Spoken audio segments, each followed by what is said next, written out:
Thank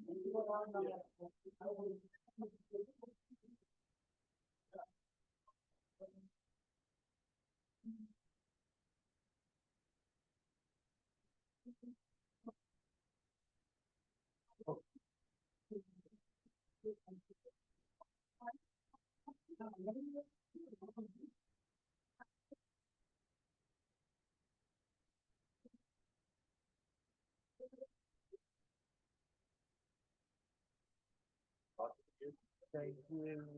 Thank you. Good job. Thank you. Thank you.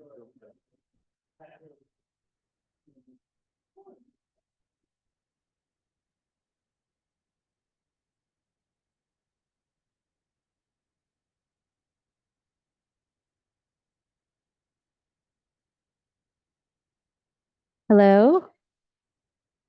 Think. Hi. Good morning or good Good afternoon. morning. Hi, Dorri. How are you? Whoops, wrong way. I see you this way when you turn the other way. That's really difficult. I'm so sorry. Well, thank you all for accommodating. I'm glad that I'm not there to spread my heebie-jeebies. So, I'm so sorry that you're not feeling well. It's so nice of you to still be here. oh my goodness. No, as long as you all can handle me through a cough or two, I'm okay. So, Oh, I thank was teasing with my colleague and we were on a call yesterday and he had COVID. I was like, oh, and then I went and tested. I was like, oh my God. So, you. It's still with us. it is very much still with us, but this is my first time. So I managed to evade it for 4 years. Oh, wow. Wow. Well, I hope that you recover very quickly. Thank you. It looks like someone's in the chat says we're unable to see. So our technical team here is working on that right now. Okay. Students are still arriving. Okay. So we will probably I would say we'd start in about is it what time is it? It's 11. on 11:58. Yeah. We'll start in about 5 No worries. I just wanted to make sure I got on and was able to be seen. Oh, wonderful. Would you guys like to introduce yourself? Hi, Dorri. I am Daze. I will be doing this interview with you today. Okay, wonderful. You know, it's so strange. Like, you don't have to look at the screen. Like, when you turn straight, I could see you. Like, yeah, hey, I can see you now. Yeah. Except you probably can't see me, though, right? Unless you look at the screen. I'm sorry. No, it's fine, but I'm so excited to be interviewing with you today. Okay, I'm also a senior at NLU. This is my congratulations. firm, so I'm so excited and Awesome. thank you for being here as well. Well, happy to be here. Thank you. I'm Deilani. I actually interviewed you before in Yes, November. I was like, hey, Deilani, I thought you looked familiar. Even in the screen, I could see that. Good to see you again. You too. So yeah, they had emailed me to see if I wanted to do it again. I'm like, oh, for sure, for sure. Okay, well, just no heckling. Never miss out. But I'm also in NLU now, Okay, junior, doing nice. communications and media. So Wonderful. right place at the right time. Yes, wonderful. It's so good to see you. Thank you for taking time. Oh, and now we passing the mic around for questions within the Okay, sounds good.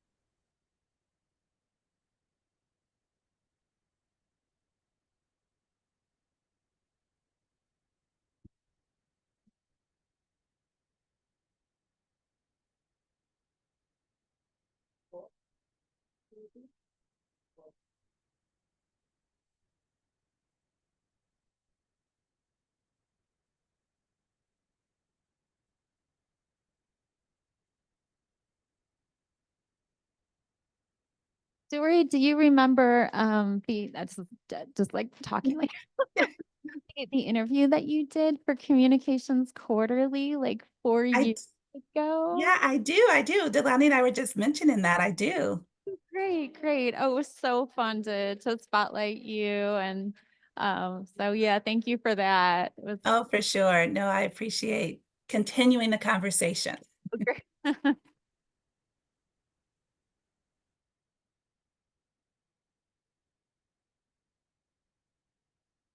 our class is let out at 12, so some students are still filtering in. Oh, for sure, no problem. And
Hello, everyone. We'll start in exactly 5 minutes. Please help yourself to food, those of you in Chicago and Wheeling.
Testing. Okay, it just takes a minute. Hi, everyone. Good afternoon.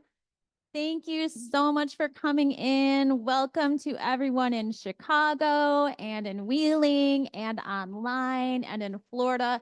We are so happy that you can join us. And we're very, very excited about today's Fireside Chat. The format, for those of you who have attended Fireside Chats in the past, is a little bit different this time. Dr. Dorri McWhorter is very kindly joining us from Zoom. She's a little under the weather, but she wanted to be a part of this. And so we thank her very much for attending here via Zoom. I am Elizabeth Schaefer. I'm the director of the communication and media major and the marketing major here at NLU. And this is NLU's 5th installment of the new Fireside Chat series, which launched in January. And to those of you attending for the first time, NLU's Fireside series features prominent professionals who are entrepreneurs, philanthropists, community advocates, and entrepreneurs. NLU has designed these series specific for you students to support your academic, career, and life success by demonstrating the inner power that you all possess. And so I am delighted to introduce today's guest, Dr. Dorri McWhorter. Dorri serves as president and CEO of YMCA Metropolitan Chicago and defines herself as an accomplished optimist and socially conscious business leader dedicated to improving the world. And as part of YMCA's continued transformation, Dorri's vision for the Y is to establish presence and impact in every Chicago neighborhood across the Midwest and around the globe. And prior to the YMCA, Dorri served as Chief Executive Officer of the YWCA Metropolitan Chicago. She chooses to lead with joy and dedication to improving the world by leveraging experience from corporate and social change sectors. She has received so many awards, it would go on, so I'm just going to list a couple, many accolades, including being recognized as the 2019 inductee of the Chicago Innovation Hall of Fame. Crain's Chicago Business Magazine recently recognized Dorri as a who's who in Chicago business 2024. And I'm very pleased also to announce NLU senior Daze Green, who will be interviewing Dorri. And Daze is majoring in applied educational studies with a concentration in leadership. He's also a leader of NLU's drama club, very talented director, writer, and actor. And after the conversation between Daze and Dorri, Delante Jasper is sitting here with us, and he is going to be taking questions from the audience. So if you have questions online and in Wheeling, please enter those in the chat. And Delante, I'm very excited. He is new at NLU and he is a communication and media major. So without further ado, take it away, Daze. All right. Well, thank you, Beth. And so we'll get started, Dorri. First, how are you feeling right now? You are so sweet. I am feeling okay. You all are bringing me joy just to be with you, though. So I appreciate that. You all were definitely worth rolling out of my bed for. So I'm happy about that. So COVID is real, y'all. Still take your precautions. Yes, well, it's so good to that you are joining us here. So my first question, can you share a bit about your career journey and how you reached your current position?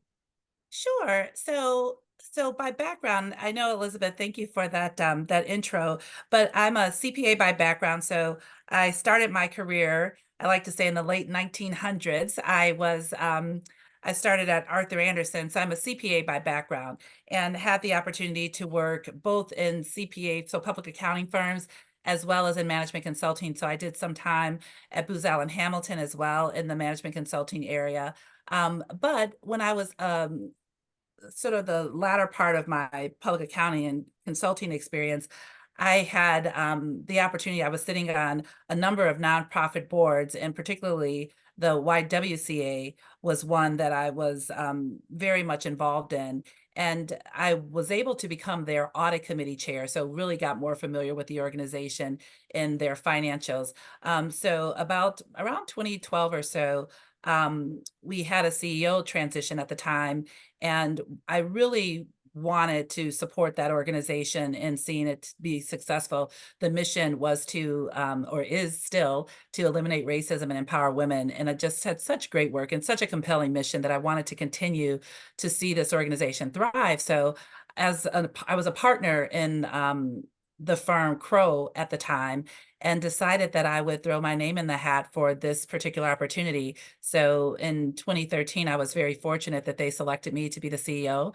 And so, did that for 8 years. And then 3 years or so ago, after COVID, the YMCA was also looking for their CEO. And what I saw was just another opportunity to really work with a long history legacy organization that I felt could be greater, right? And decided that I would go to the YMCA to help it navigate life after COVID as well. And so we had done some amazing things at the YWCA for 8 years. They're still growing strong, and now focused on, really the transformation that has to happen at the YMCA to retain, really, I guess, regain and retain its legacy as just a Chicago institution. So this is where I'm at now.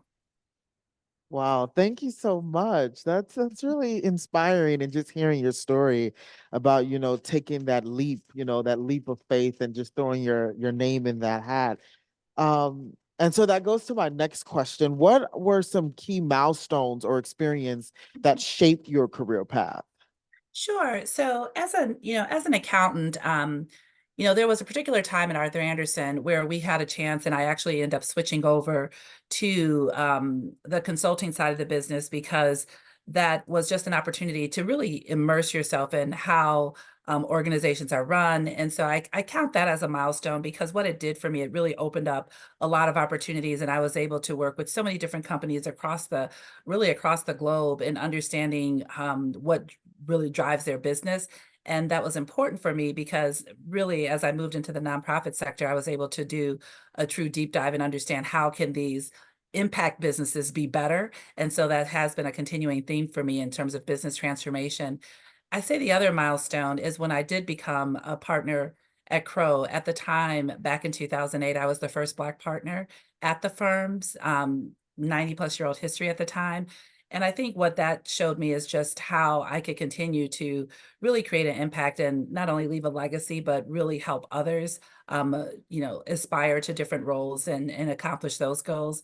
And then I would say another milestone was at the YWCA, when we, as a nonprofit, launched an exchange traded fund on the New York Stock Exchange. And that was the first time a nonprofit had done, issued, or was part of a process of issuing a publicly traded financial instrument. And so for me, it's always been about, how do I continue to use this platform to create impact, both, from all of the skills that I have from a business perspective, but absolutely having an orientation to, make the world a better place. I know it sounds so pie in the sky. I sound like Miss America every time I said I want to make the world a better place, but I do.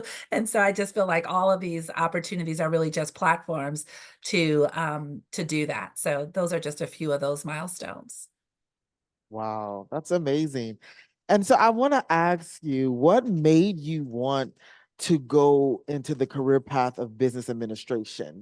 Because I did some research, and just looking at, all the things that you have done, and the incredible, amazing accomplishments. Also, what made you in that path say, what, I want to do, business administration? Yeah, what's so interesting is that, I honestly can say that it has been something that I had a strong desire for since I was a little girl. And I'll say this, and I'll read this quickly. It's really short because I was a little girl, so I didn't write a lot at the time. But I'll share with you that this letter that I wrote to Santa Claus, and it kind of will connect those dots. So the letter says, "Dear Santa, how are you? You'll never believe what I want for Xmas. Just three simple things. One, to make everyone alive today be okay. Two, to give me a little something like a picture of you to show people you are real. If you have a picture with you now, please give me one if possible. Three, this is a big one. What I want is for you to ask my parents if I could be their accountant for 1 month. It won't cost them a thing. Well, maybe a few $100s. Um, I just know I could do it. They can trust me. I just know I can do it. Please ask them for me. If they say no, please ask them to give me an explanation why or why not. I can start January 1st, 1985. Please have them see me for more info. Thanks, Santa. Your friend, Dorri McGee at the time. P.S. I left you a sucker right back, please." So I share that note. So I literally was 11 years old. And, and so I really loved math. And so for me, I thought that, clearly as I grew up, I thought that, having a background in business would be the best way, not only to use those math skills that I liked, but also I just was really, for whatever reason, I was reading about accountants and thought they were really cool. And so this is what happens when no one knows. And so you just end up sort of left to your own vices, choosing things. And so I literally read that an accountant made $30,000 for 30 minutes at a board meeting. And I was like, okay, I want to do that. So I literally, from that point on, outside of asking Santa, I took bookkeeping in high school. Then I went on to major in accounting in college. And then, of course, went and got my MBA and all that good stuff. But for me, the process of business and understanding business, and particularly accounting, as the language of business, it really helped me focus on, how I could drive change and how I could drive impact, because I do think that business is a significant way to do that. Wow, that is amazing. Thank you for sharing your story, and keeping that. A lot of people don't have those, those momentum things that they keep. And so Yeah. hearing that, and then also knowing like you wanted to do this at a young age and you knew Mhm. that from the start. And so you took that initiative and you started to explore more. And that's really good. That's really good. Oh, My thank next you. question, what values or principles guide your decision making as a leader? Yeah, a couple things. One, I'll say, for me, it's authenticity. I do think it's so important to show up in your authentic self. One, because um, it just creates space. I literally believe it creates space for others to also show up with their authenticity. And what that means to me is that then it allows folks to truly be their best and do their best. And so that is really important. So when often people say, "Oh, um, bring yourself to work," and some people don't actually mean that, but I actually do, because I do think it's really key.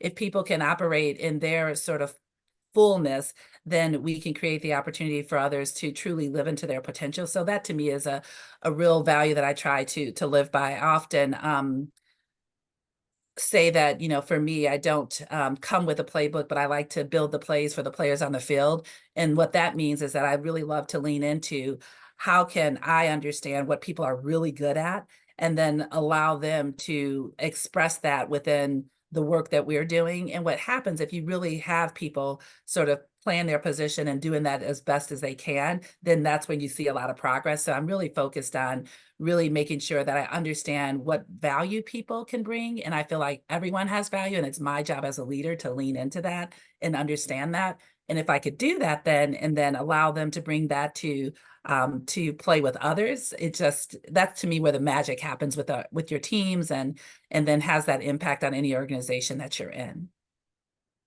Thank you so much. So, my next question for you, and this one, it's going down your leadership journey just a little bit more, Sure. a little bit deeper, and I'm gonna take a little turn there. So can you share a specific learning moment or failure that has significantly impact your leadership journey? Sure. First of all, I don't fail, just for the record. I say that I have unplanned learning opportunities, but I don't fail, right? None of us fail. We just have all these moments that we learn along the way. And for me in particular, I would say when I was younger in my career and I was making a shift to at that time leave an organization that I was in. And I was only 28 at the time. And it was a partner that I was talking to at the firm. And he said, I think by that time I had made a couple organizational changes, and he's like, you're not getting any younger, so you need to decide what you're going to do and stick with it. And I was like, interesting, and that was like for me like the worst advice ever. And what I learned at the time is that people's fears will show up in their career advice for you.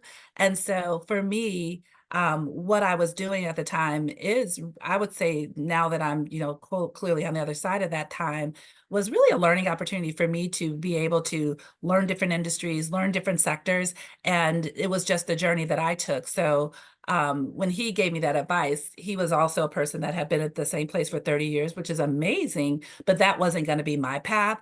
And so for me, what I really established is that if I'm not learning, then I'm not growing. And that's so important to me. And I will make shifts to do that. And so that moment, as I was, deciding to, I think I was going into, I was going to leave one of the consulting firms and go specifically into healthcare consulting. And he was questioning that decision. And I was just like, but I'm good and I want to learn more here. And so I was glad that I made the decision to continue my journey because it has helped me in the long run. Thank you. Thank you so much. And I do agree with you on that too, about the whole failure. There's no failure. No, unplanned learning opportunities. I live by it. Yes, yes, you learn I them. have a lot of them, but I live by it. Yes. Yes. So my next question, how do you maintain a healthy work-life balance, especially, in your leadership role? Yeah, it's interesting. So I don't what to me, it's about what's healthy for you. Work gives me joy, like being around people, um, which is how I got COVID first place. But interacting with people, working together to achieve just those extraordinary things, that brings my heart joy. And also being with my husband and being with my dog also brings me joy. And so for me, it's not necessarily ever about a balance, but what it is about is making sure at any one moment that I'm really able to give my full energy to that. And sometimes you need a break, right? Sometimes you need a break from work. Sometimes you need a break from your family. It just depends. So I think for me, that work-life balance, everyone has their own thresholds and their own parameters for that. But for me, it really is about how I energetically feel in the moment and how I can, sometimes I'm like, I just have to take a step back, or I can't take that meeting because these folks are going to use too much energy right now and I just don't have it for them. Right. So you just have to sort of pick and choose as you go. But that is sort of how I, navigate a lot of situations, is making sure that, am I in the full space to do the best I can at the moment? And what do I need to ensure that? Thank you. Thank you for sharing. Mhm. So as I was doing my research on you and getting to know you a little bit more, Mhm. I so happened was reading the YMCA pic of you a little Oh, bit. sure. Mhm. And so I found out that you were a co-chair of the advisory board of the First Women's Bank. So I Yes. really want to know your experience around that, and how did you feel, being a co-chair advisor? Sure. So with the First Women's Bank, I was really excited because they have a mission to activate the women's economy, right? So what their focus is providing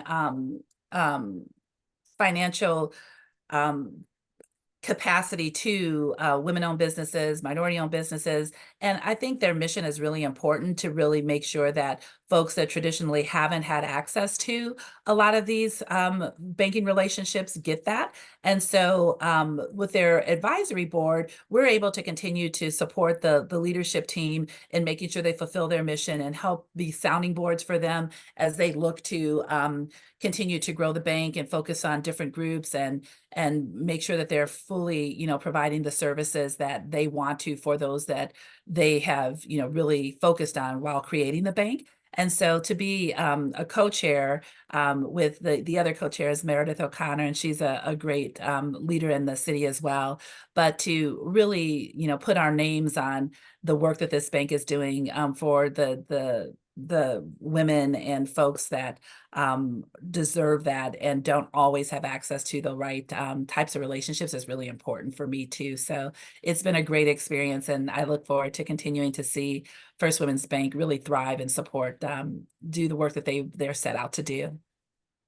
Thank you. Thank you. That was really amazing. And I know you're in your work, you're in your field, and you're enjoying work, like you say, because that brings you joy.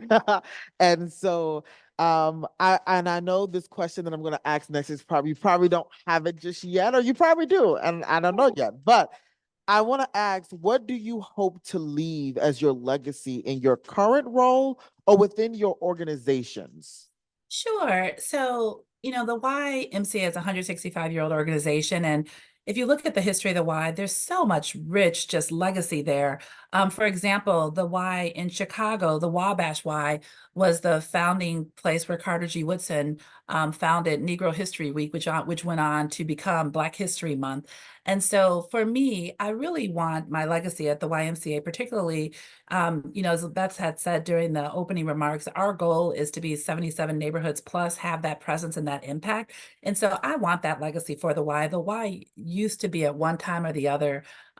If you look back throughout, of course, our 165-year history, we had been a place for so many folks folks have learned to swim there. They, played basketball there, all of those things, with Carter G. Woodson, it was the place where Black folks convened at the time that they could have these open conversations.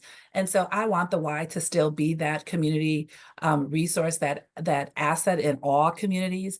And so for me, the legacy that I would love to leave is that during my term, we were able to get back to the fundamentals of who the Y is and really have that true deep presence in communities all across the metropolitan Chicago area and beyond, and really have that demonstrated impact. So I want to make sure that we actually reach millions of people. So that's what I want to do. You asked.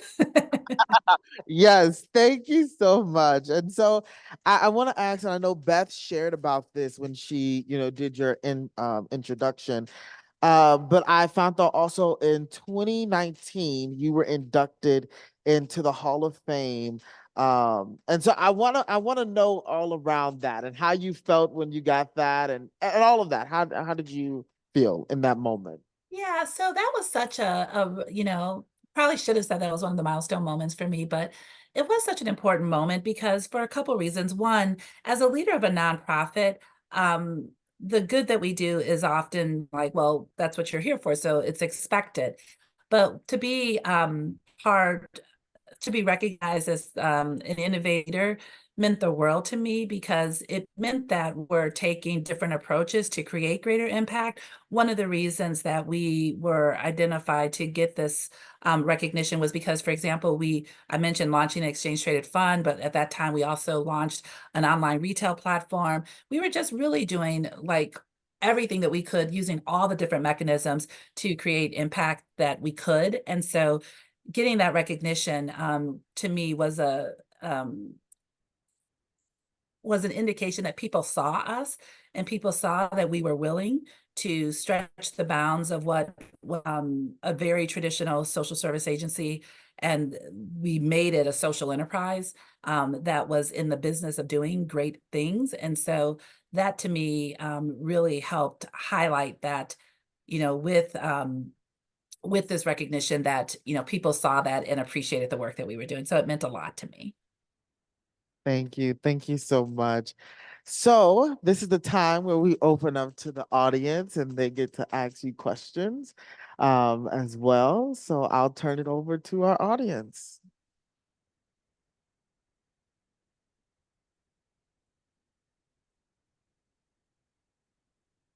Working. Oh, okay, great.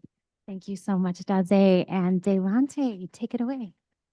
We got a question right here.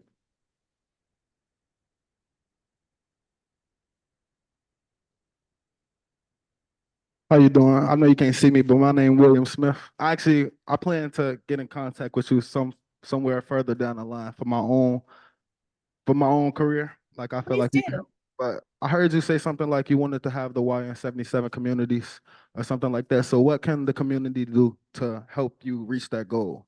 Oh, that's such a wonderful question. And William, please feel free to reach out. I mean, I'm on LinkedIn and really easy to find and access there. So of course we all know Chicago has 77 named neighborhoods, and so our goal is to have the presence in community. So one thing that could be helpful from a community perspective is to reach out and help us understand what's needed in those communities. And it's simple. It's literally like info@ymcachicago.org. But to let us know what are the needs there, and then as the team looks to mobilize our different resources, we can definitely see how we can be a part of that community's needs. And so that's something that we're really focused on and doing more and more of that work to really lean into what communities are telling us that they need and see there. Okay, thank Thank you you for so the much. question. I will be sure to reach out to you. Thank you.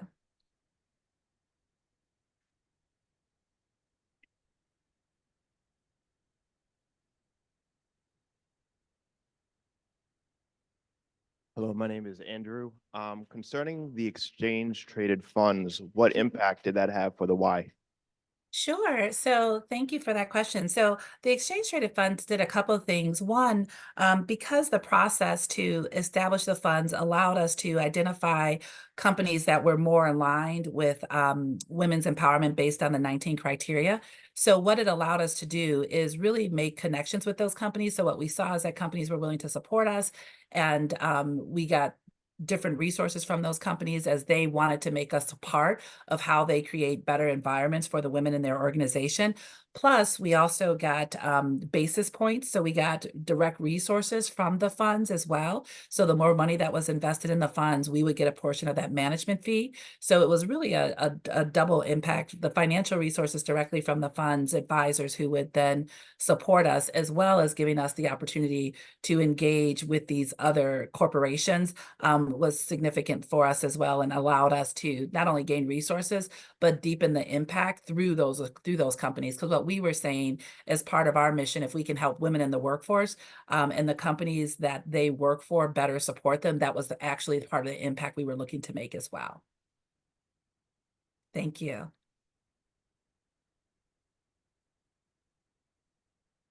And I'll say the fund is a 5-star Morningstar rated fund, so it's doing very well and has about 50 million under assets under management right now. I'm Walter Colvin. My question is, does the Y ever plan to work with Chicago Park District? You know what? We will, and we do in some cases. So, for example, we have a site that's really co-located with the Park District. And so my hope is that we continue to build our partnership with the Park District, because there are so many opportunities for us to work together. And so I do have folks on my team exploring that relationship to see from a community perspective, which communities can we deepen that impact? What's great about what we could do, we could bring our services to their sites as well. And then we could really look at, so for example, they may have pools in areas we don't have pools, or vice versa. So we can look at how we could serve communities more comprehensively if we do it together. So absolutely, that is part of our strategy. I have a quick question myself. Mm-hmm. It's an old question, but can you give us a story on how YMCA changed a child or even a family's life? Yeah, there's so many of them.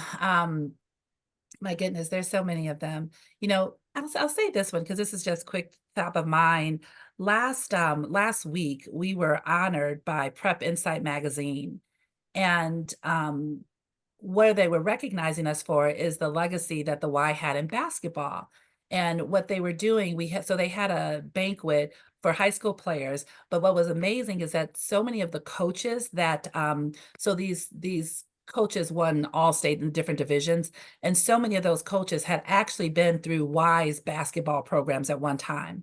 And what was so impactful about that is that to see these very grown men in their 50s stand up and say that the YMCA saved their lives. They either would play midnight basketball to, keep them off the streets or whatever games or leagues that they were in. But then a woman walked up to me and said, my two daughters got D1 scholarships because they played ball at the Y. So for me, just in that one moment, seeing how these youth participating in sports really impacted their life trajectory, and seeing, yes, they became coaches and were also impacting other young men's trajectories, as well as seeing people that were able to go on and get educational opportunities because of that. So that's just sort of one example on the sporting front. But we see people literally every day. We have Head Start programs. We have people that have gone through our Head Start programs that now work for us.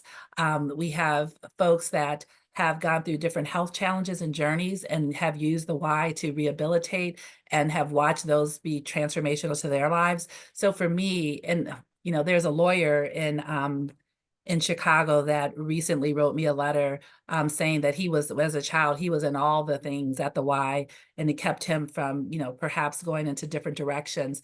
And he credits so much of his life success now as an attorney with his foundation that was set at the Y. So for me, it really is about what we say, from cradle to legacy, that the Y has been there. We can, see the littlest of kids and as well as senior adults. And that has really made me appreciate just the opportunity that we have to create impact for folks all along their life's journey. And that's what I want us to be in all communities. One more question from me before I get it back to the audience. Like you said, basketball. What other programs does YMCA offer, career-wise and extracurricular-wise? Sure. So we offer a number of programs. One, I'm really excited. So yes, we have offerings in sports. So we have our sports programs as well as our aquatics programs. And we have our whole fitness services. And so we're really excited that we're continuing to expand those offerings. We also have our early education programs and our out of school programs that we do out of school enrichment. So for example, once school is out for summer camp, we'll have over 30,000 kids at summer camps across the Ys. So that's another area. One of the things I'm really excited about is we continue our workforce development programs.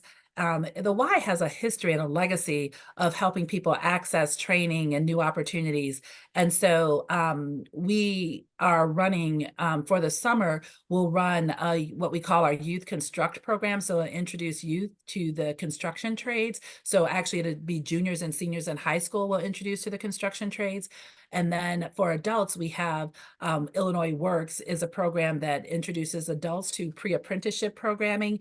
And that's in there, a program to help get, again, with all the different opportunities that we have in the state, that these will help adults get access to these pre-apprenticeship jobs and into different unions to participate in these trade jobs. And so we're really excited about that too. We had one person out at our Naperville location I should say, when we ran our program for the Southside Y, we had 50 slots and we had over 500 applications. Then when we ran the same program in Naperville, we had 25 slots, we got over 200 applications. And one particular gentleman had, once we had to shut the application down, the one particular gentleman had showed up the first day of class and was like, look, I need this class. And we're like, yes. And so I'm just so excited across all of our different programs and services that we're helping people connect to new career opportunities, including youth. We are, helping people access, sports and recreation, as well as all these different learning enrichment programs. And so I'm really excited about the breadth of the programs and the services that we're providing. Thank you. Thank you.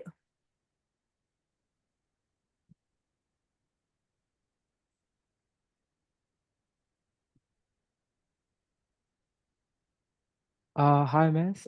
As you are a CEO, I know that it's a tough position. I got a question that how do you live in the present and aim for the future? And one more question is that do you ever get prideful and egoistic about the position you're in? Or if you get it, then how do you control yourself? Like, oh, I have to be down to earth like that. Sure. So those are both great questions. So the first one on, how do you stay in the present and keep your eye on the future?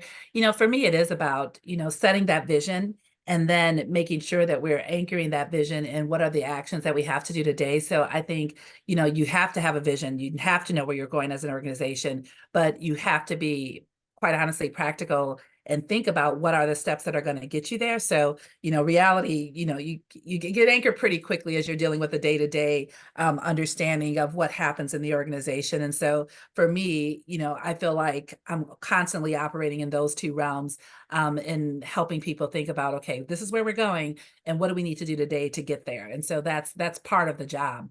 As a CEO, people, as you mentioned, expect you to, for some degree, lead with your ego.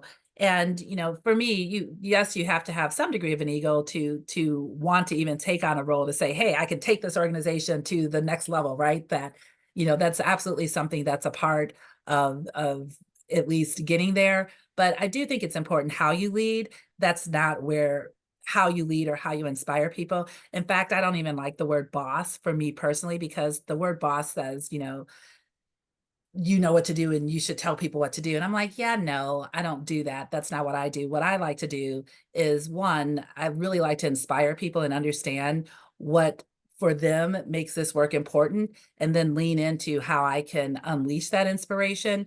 If I have to tell everybody what to do, that's a big problem for me, because one, I don't know everything. And then two, I think it's really important that, we get the best results when people can share their perspectives. And I love hearing other folks' perspectives and being able to bring out those perspectives and then leverage those perspectives to take us to another place. And so, from an ego perspective, I have enough ego to have confidence to say, hey, we can do this. But then for me, it really is about maintaining a perspective that everyone can add value to this. And my voice isn't the only important one, right? And so for me, that's where I tend to lean into to make sure that it's the team that's successful.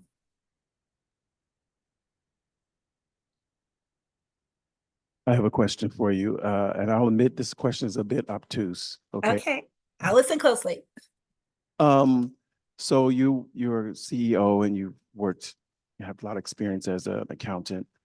I would imagine you know a lot about counting money, managing money, growing money. What would you say that individuals or organizations get wrong about money? Oh, interesting. Particularly, that's, first of all, great question, interesting question. What I see, I'll speak for what I see from a nonprofit perspective. I think people underestimate the value that they have, and therefore they don't monetize it, right? And so that's what I think they get wrong about money, is that they don't understand how much value they bring, and then they don't either charge for it or understand that there's ways that they can capture that. Even for us, when the gentleman asked about us being involved in the exchange traded fund, we saw that we could bring value to the capital markets by being a resource for people to understand what types of companies what things that companies could be doing to empower women at the time for that particular piece. And therefore, then we could get resources for that. And so I just think that folks, what they get wrong is that they don't recognize that they play a part in somebody's value chain, and how we as organizations, particularly nonprofit organizations, understand that we are providing value, even though our name says nonprofit or no value, but we are absolutely providing value. And so it's important that we recognize how we then capture that value and make sure that people understand the value that we bring to the table. How you doing, William Smith again? Okay. So I want to ask two questions, actually. The first one is, do you ever see a collaboration between the library and the YMCA? Mm-hmm. I heard you say the Park District, you would like Yeah, no, I think there's opportunities. That's what I love about the Y. There's so many opportunities for us to collaborate with most everybody. And the library could absolutely be a resource as well, that we can do some things together too. Particularly, the fact that I know that we're all looking to serve kids throughout the summer months when kids are out of school. That could be definitely a place that we could lean into too.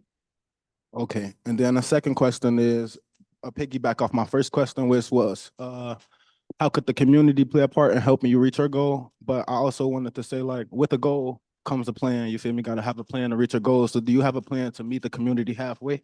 Like if somebody was to take initiative to get the community involved in what you have going on, would you show compassion and to the community to make them want to continue? Because people go through a lot, so they're not really inspired. They're not really, you feel me, wanting to put themselves out there and get connected with other people or create a community bondage. So somebody got to meet them halfway. Are you willing to, was the YMCA as a whole willing to do that?